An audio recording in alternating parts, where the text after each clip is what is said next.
So begin by taking the bed runner and the cushions from the bed, pop them out of the way in the wardrobe if you've got a wardrobe there. We start with these at the bottom of the pile because these are the ones that you will put on last when you have finished the bed. Next, take the pillows off, take the pillowcases off, and now I'm just going to speed it up a little bit so you can see everything as it goes. Mirror, as well as the bedside table and the lampshade. This saves coming back later and having to do it from another room. Don't forget to dust the tracks of the wardrobes as well.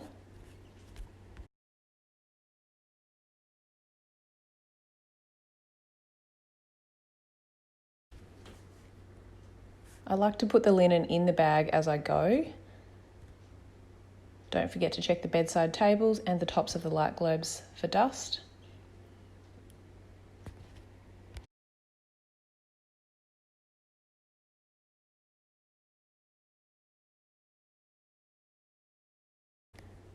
Next, strip off the linen.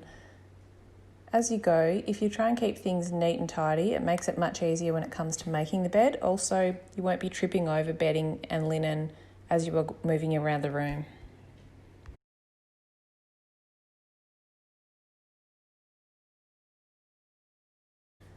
Pull the bed out from the wall slightly and dust the skirting board behind the bed. This stack of linen is 2 queen flat sheets and 1 queen stripe sheet. We start with the flat sheet on the bottom. If you open it correctly, you can actually just peel it apart and then throw one end down the other end of the bed.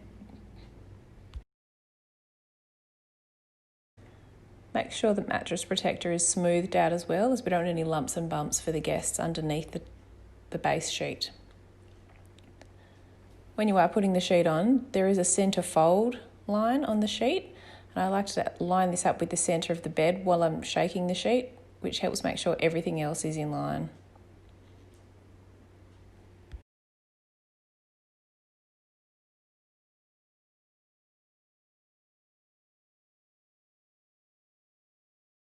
Some of the sheets that we get are a little bit short for the beds. When this happens, on this first sheet, make sure you favour the top end of the bed if the sheet is a little bit short, to make sure that it covers the top end of the mattress, as there will be nothing else that will cover this. If the bottom end is a tiny bit too short to tuck in, it doesn't matter, because the next 2 layers of sheeting will tuck over this part and solve this problem.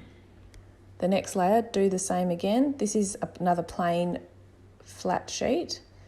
This one needs to go on upside down. And you can tell that it's upside down by looking for the tag and the seams. Once again, look for that centre line on the sheet and line that up in the middle of the bed.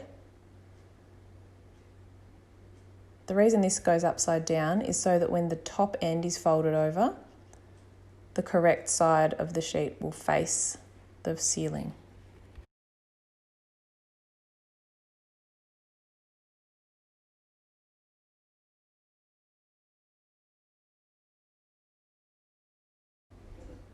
There was a small mark on this sheet, so instead of throwing it away, it has been cleaned. It's just a tiny mark. I don't want my guest to think that our laundry is substandard, so I just move it to the bottom of the bed and our final product will look 100%.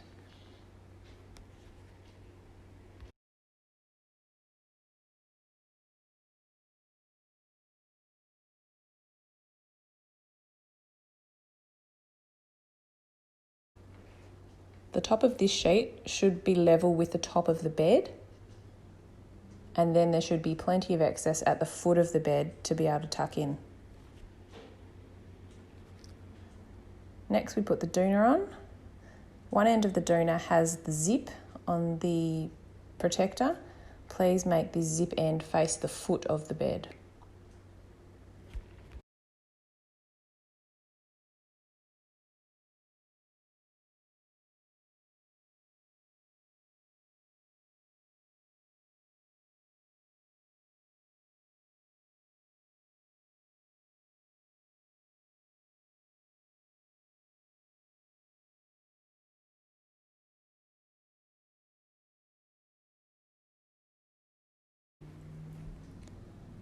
You can see here the doona should not go quite to the top of the bed. You can see there the distance approximately from the top of the mattress that it should sit. Next we put on the top sheet.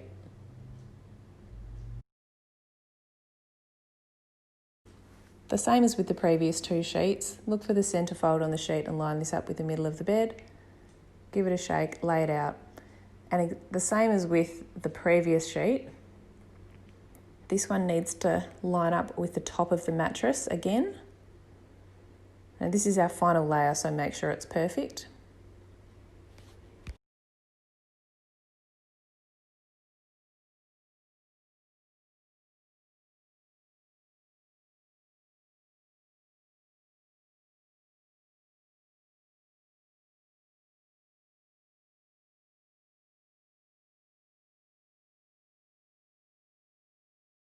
You can see here it's level with the top of the mattress.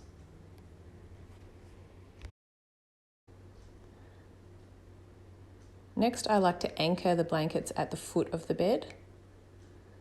I start in the centre, move to the sides. You can see the way that I sweep my arm underneath to make sure it's all smooth underneath the mattress and there's no bulking of the sheets.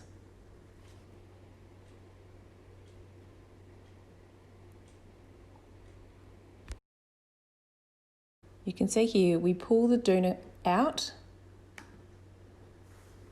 fold it in, and then we pull the sheet out and fold that over. We don't fold the doona and the sheet together as it ends up being too bulky and the sheet will not be able to tuck in properly. We then move up to the top of this side of the bed.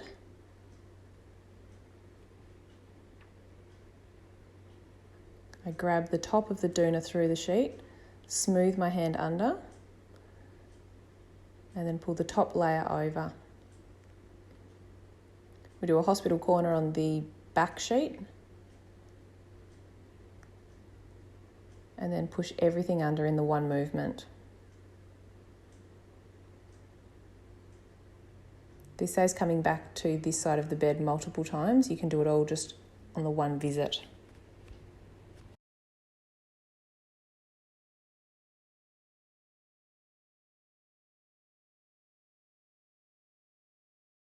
Around the other foot of the bed, we do the same thing. You can see here we fold the doona first, and then we do the same fold on the sheet, pulling it nice and firm and straight. That sweeping motion again makes the sheets go under straight rather than bulky. Moving up to the top, we grab the doona and the sheet together and smooth the top sheet under, and then finally peel the middle layer over the top, hospital corner on the bottom sheet, and then tuck it all in together in one go.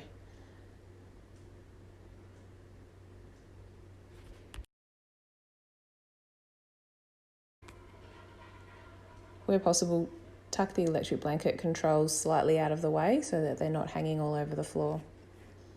When this level is complete, push the bed back against the wall gently so as not to dent the plasterboard. Replace the bed runner. This bed runner will be a light one like is in this video during summer, and then usually during the winter months we'll replace this with a warmer, thicker blanket. The blanket will get folded to these dimensions, so it will look quite similar.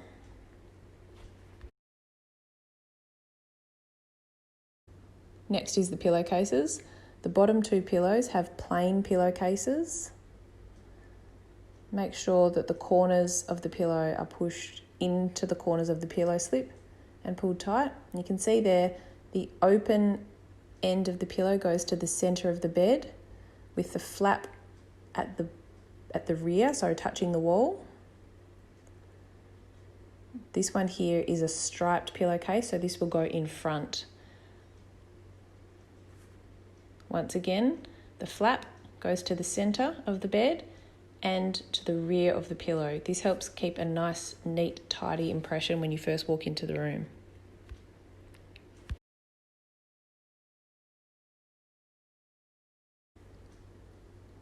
I like to do one side of the bed first and then the other to save me doing multiple trips around the bed. The less time you can spend walking around the apartment, the better.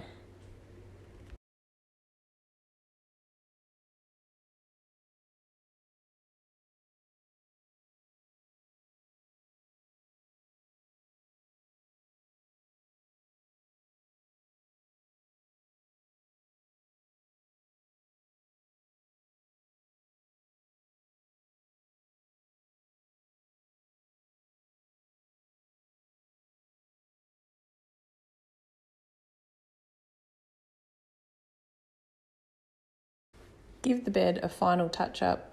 Pull any sheets tight where required. Any bits of fluff can come off. Stand back, make sure the pillows are straight and centered. Add the decorative cushions. Try and make these match the colours of the paintings if you can. It's just a little bit pedantic, but it's just those little 1%ers that all add up to create the best impression.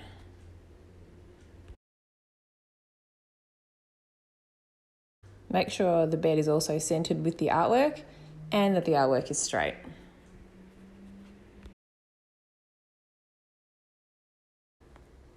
I always like to tidy up the cords as well.